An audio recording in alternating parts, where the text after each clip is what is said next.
Radio Campus Tour, 99.5 FM. Bonjour, est-ce que tu peux nous donner simplement ton prénom ?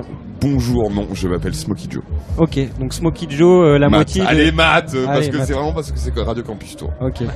Yes, donc salut. Alors pour te présenter aux auditeurs, parce que pour vous situer musicalement, en fait, pour les gens qui ne vous connaîtraient pas, je vais te citer plusieurs références et tu vas me dire si tu valides ou pas dans vos influences du groupe, quoi. Donc, par exemple, chers auditeurs, auditrices, si vous aimez Chinese Man, est-ce que vous allez aimer Smokey Joe and the Kid ? Probablement. Très probablement, oui, je valide. Par rapport à vous, Chinese Man, c'est des potes, c'est une rencontre, c'est une influence, on a été les premiers à les faire venir à Bordeaux parce qu'on s'occupe aussi du label Banzai Lab. On fait partie des fondateurs du label et c'est une structure qui fait à la fois de l'événementiel, qui organise des concerts, qui fait du développement artistique auprès de jeunes artistes, qui est un label discographique. Voilà, et donc par ce biais-là, c'est vrai que moi je suis rentré dans Chinese Man en découvrant le morceau Le Pudding à l'arsenic de Léo le Bug. Et c'est le premier qui m'est rentré dans l'oreille et quand j'ai entendu ça, j'ai trouvé ça super parce que moi je travaille aussi, j'ai touché le premier ordinateur avant. En fait, j'ai une formation de jazz, musicien saxophoniste, puis un bassiste dans un groupe de potes qui au début faisait du rock, puis du ska, puis du reggae, puis du dub et un peu de dub électro. Et je suis rentré dans la musique électronique grâce à ça. Et donc grâce au label Ninja Tune et au label Jarring Effect, Ninja Tune pour tout ce côté sampling, ce mélange entre du trip-hop, de la jungle, avec vraiment un esprit de beatmaking, Jarring Effect pour le côté dub électro. C'est vrai, cette énergie-là, les grosses basses, c'est quelque chose qu'on a conservé dans Smokey Joe and the Kid aussi. Et donc voilà, on a lancé le projet avec United Fools, un collectif électro-instrumental. Donc c'était des musiciens, il n'y avait pas de batteur, je faisais les beats et j'ai envoyé quelques samples là-dedans. Et c'est vrai que donc il y avait une vraie familiarité avec ce que faisait Chinese Man. Et nous on a commencé le projet en 2004, ils ont sorti leur premier EP en 2005.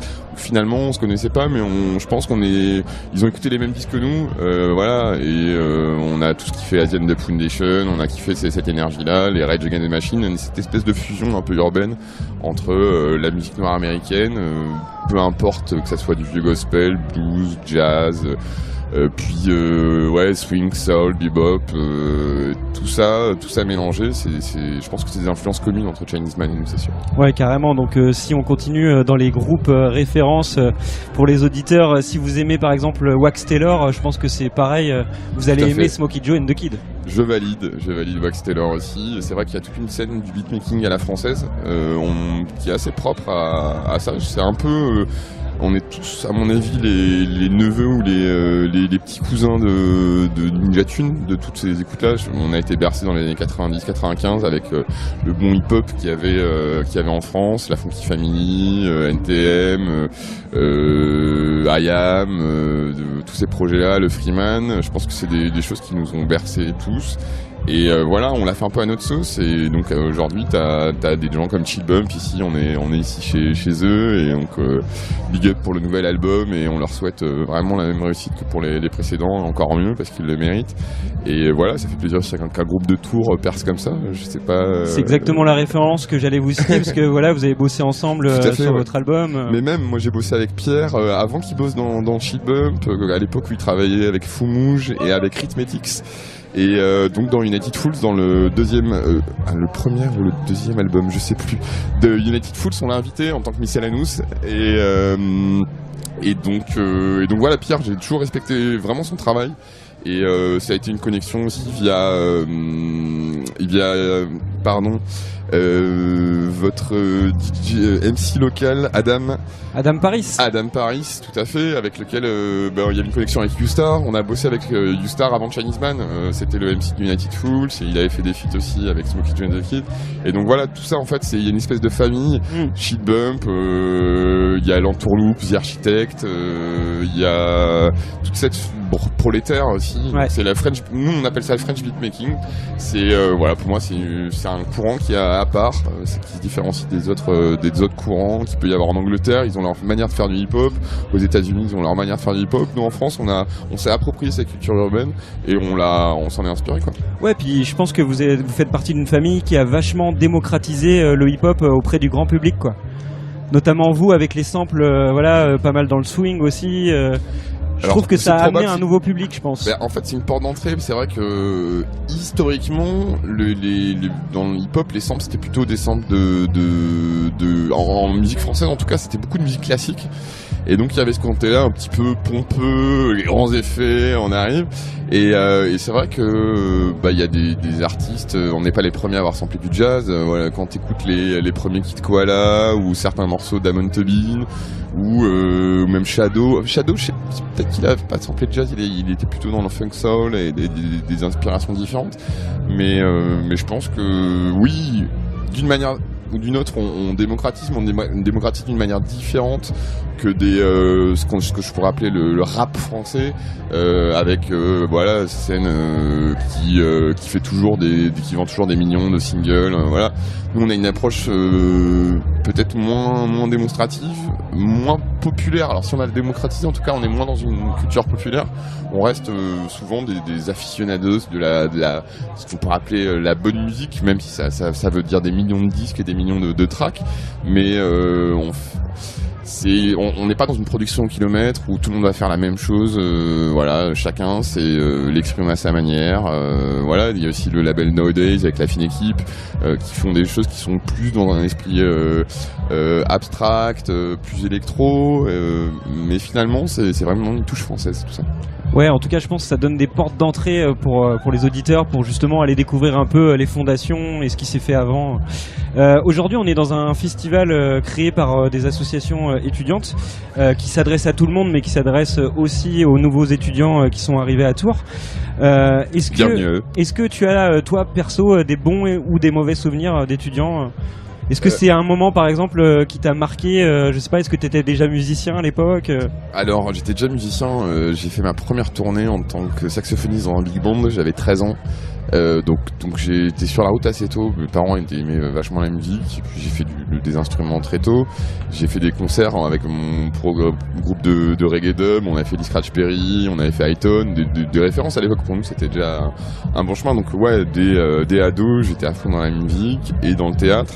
J'ai fait des études de théâtre, mais finalement, je suis parti en sociologie et le théâtre m'a apporté le sentiment de savoir remplir un rôle dans n'importe quelle situation. T'as un rôle à remplir. Là aujourd'hui, je suis en train de parler de mon projet auprès de vous. Donc c'est une certaine forme d'un rôle. Ça n'empêche pas de le faire avec honnêteté, mais c'est ça, le théâtre m'a appris à ça. Dans chaque situation, en fait, il y a des attendus à ta présence à cet endroit-là. Il y a des attendus aussi dans ta position, selon ta position sociale. Si t'es en train de driver un stagiaire ou si t'es en train de répondre au directeur d'Universal, t'es dans une position différente, mais après l'idée c'est de rester le même, d'être le plus intégré avec soi-même. Donc ça c'est une leçon que m'a apporté le théâtre. Et après j'ai fait 2 ans de sociologie. Ça m'a pas amené vraiment nulle part. J'ai fait 2 premières années que j'ai finalement raté. J'étais passionné par les cours, j'ai énormément lu, mais j'ai été pas assez scolaire dans mon approche. Et au final, néanmoins, c'est pas parce que j'ai fait ces années-là, je les ai pas faites pour rien. Ça m'a appris déjà un point de vue systémique sur la société, et c'était hyper intéressant. Et j'ai découvert des auteurs comme Bourdieu, comme Boudon, il y en a des tas que je conseille, mais ça m'a aussi appris à comprendre la grille de lecture, les lunettes avec lesquelles regardent les institutions publiques. Ils utilisent tout le temps ces termes sociologiques. Bon, on n'est pas des individus, on est des acteurs, on est des lecteurs sociaux, des machins. Donc, et en fait, finalement, pour le développement, parce que Banzai Lab, c'est un projet associatif, et ça reste un projet associatif, c'est un projet qui a été monté par des artistes, pour des artistes, et on n'avait pas de capital économique à la base, on a généré du capital avec notre capital social, avec nos connexions humaines et notre petit savoir-faire, les FOC. Et on a généré un capital économique en faisant dans des salles étudiantes à Bordeaux un premier concert avec 10 personnes, puis 20, puis 50. On s'est tous fédérés sous la même bannière, sous le nom de Banzai Lab. On était des groupes inconnus, on n'était rien, on pesait rien à l'époque. Mais parce qu'on a été dans cette logique d'être collectif, on a capitalisé notre capital collectif et et finalement c'est grâce à ça qu'on a généré au fur et à mesure une structuration. On a tendu vers une structuration.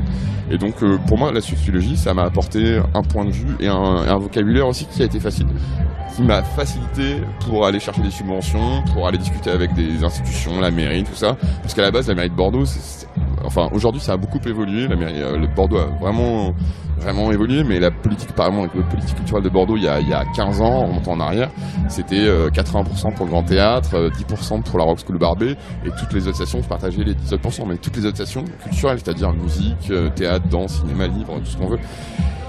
Et il y a eu beaucoup de chemin à faire, mais pour ça il a fallu enfoncer des portes, il a fallu le faire avec une certaine classe et avec un certain vocabulaire, et donc je pense que ça m'a aidé, et donc voilà, j'en garde un bon souvenir. Bon bah j'en profite pour citer le morceau de Rossé, un rappeur français qui s'appelle Habitus, du coup qui est voilà, on est un peu que dans les références là dans cette émission, mais c'est des bonnes références en même temps, donc voilà. Mais c'est bien, c'est important. Voilà, c'est ça. Vous aurez plus qu'à piocher maintenant.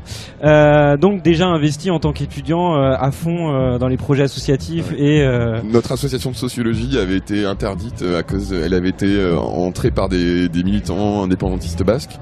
Et du coup, elle avait été interdite sur le campus. Et donc pendant 10 ans, pas d'assos de sociaux. Et puis j'avais contribué à monter l'asso de sociaux qu'on avait appelé Associo. Voilà. Okay. Merci bien en tout cas. Merci à vous. Du coup, la suite pour Smokey Joe and the Kid, là ce soir, ce qui est cool, c'est que vous êtes aussi un groupe de hip-hop, on va dire à part, dans le sens où vous êtes en bande sur scène, ce qui est finalement assez rare.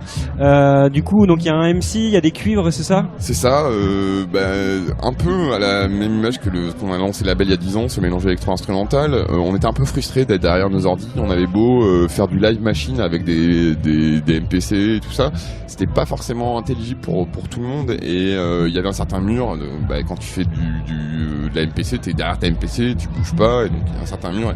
On essayait de briser ce quatrième mur, et parce que notre deuxième album Running to the Moon était assez instrumental, on s'est posé la question de comment le rendre en live et comment se permettre aussi, parce que quand t'es derrière une machine c'est plus difficile de faire des morceaux de trip-hop abstract, des choses un peu plus qui respirent plus, et ça t'incite à faire des choses qui tabassent toujours, et donc tu joues tard devant des gens bourrés, tout ça.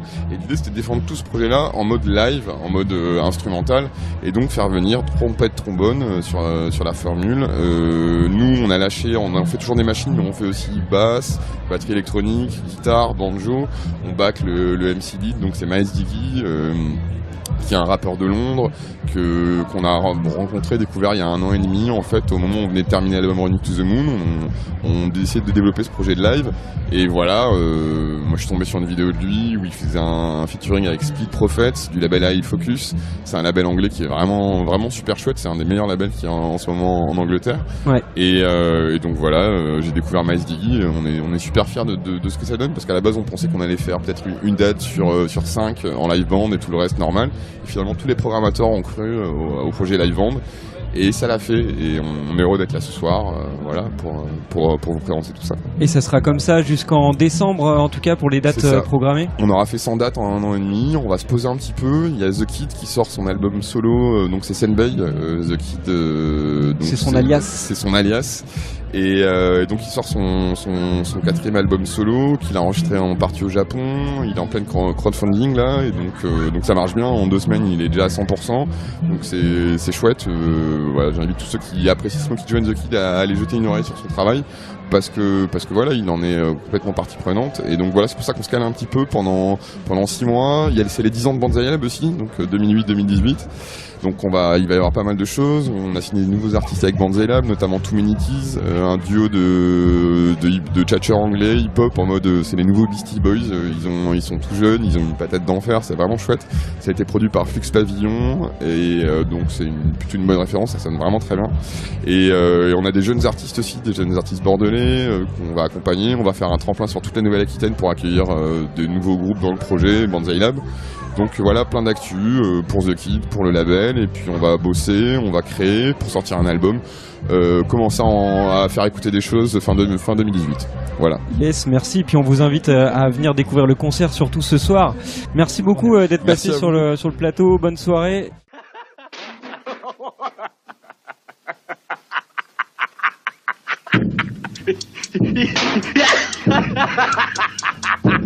Hey, Ed. I dumped the water out of that damn tub into his tent. All over his tent. And look what I found. Woo! Rum. That spells rum, don't it? R-U-M. Outlaws out to win after wrangling, saddling up their stallions to start galloping. Dare another challenge them, that's where to come and handle them. Round them all up as if they're bringing all the cattle in. The winds brought a bandit and we came to tell the people the legend of Fumanda, Jose and El Nino. Tell them everywhere, better get prepared cause when they hear that that means they want your hands in the air now. Click, click everywhere, keep them there now. Swear down, wanna see them all airbound. Click, click, stick your hands in the air. You don't have to be scared of what's happening in here. Just aware what you're carrying has to be shared now. Click, click, stick your hands in the air now. Click, click, stick your hands in the air now. Bandoleros out for more than just a stack de Nero. A pack of weirdos disguised as a gang of heroes. Racketeering yet attracting ear holes. Whenever static's been pushed up to 10, they'll pull it back to 0. From sun up a bunch of friendly musicians, but moon shines the light on the truth when all the loot's missing. Tame Broncos pulled Dane from their honchos and made a lot go sing out in the rain in their poncho. That's why it's so cool, town sheriff and frown jealous of these loud fellas in your town who sound hellish. They raid out your cellars without a premise, in and out your premises, but still leave the crowd a message to never trust a man if a wheel on his dragon's loose, and always chase the rattlesnake venom down with cactus juice. Keep them mesmerized till it's time to bounce, all singing to the rhythms known to hypnotize the crowd who've been misguided in direction. But now they learn about the truth which lies in their possessions, and narrow minds soon open to the tiniest suggestions. All because of these guys smiling in their Stetsons who seem wilder than the Western. Others try it, but there's none that seem to know why. The only thing they're moving is the tumbleweed that rolls by. Everywhere, better get prepared, cause when you hear that that means they want your hands in the air now. Click, click everywhere, keep them there now. Swear down, wanna see them all airbound. Click, click, stick your hands in the air. You don't have to be scared of what's happening in here. Just aware what you're carrying has to be shared now. Click, click, stick your hands in the air now. Click, click, stick your hands in the air now. Allez, muy bien.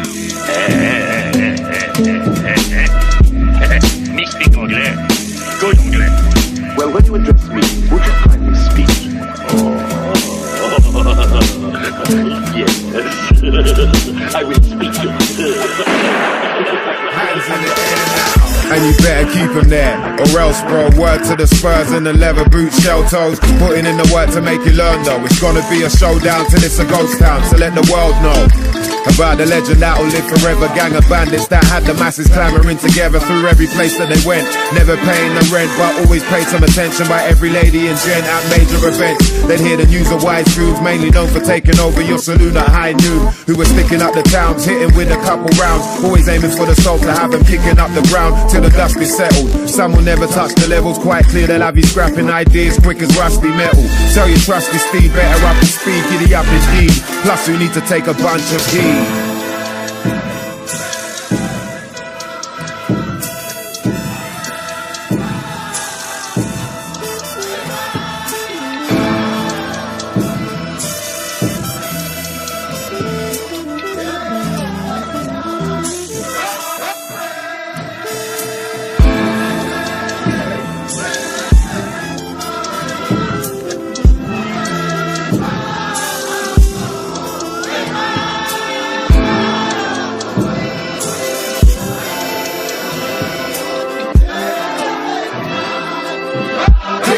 Stick your hands in the air now.